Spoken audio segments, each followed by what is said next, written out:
Paano nga ba mag-download ng TikTok Lite para makapag-ipon ng coins?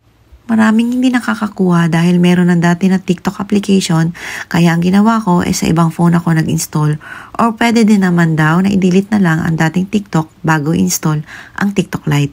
Ito nga pala yung na-earn ko ng March 23 bukod doon sa March 14 at March 21 kong earnings. Ganito ang tamang pag-install. Pindutin ang description ko dito sa More. Tapos makikita nyo yung referral link. Click nyo yan. Tapos may lalabas na ganyan. Then click yung sangka. Yung kulay yellow. Tapos mapupunta kayo sa App Store. Then install nyo na lang yung TikTok Lite. Open nyo yan. Tapos kailangan pindutin yung privacy policy. Then agree and continue. Pili lang ng interest. Then next na. Log in sa gusto nyong account or sign up muna. Kailangan birthday, importante para malaman na 18 above.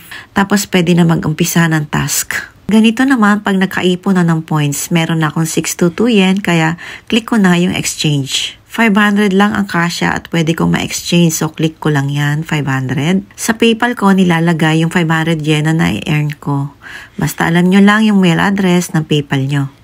Pwede din naman sa PayPay or iba pang points card. Pindutin lang yung red, basta tama lang yung address na paglalagyan ng pera, okay na yan.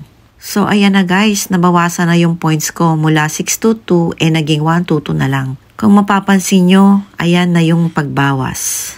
Tapos ayan na, pumasok na sa PayPal ko. Successful! Tapos gawin nyo na lang uli yung mga task. Lahat na nakapula.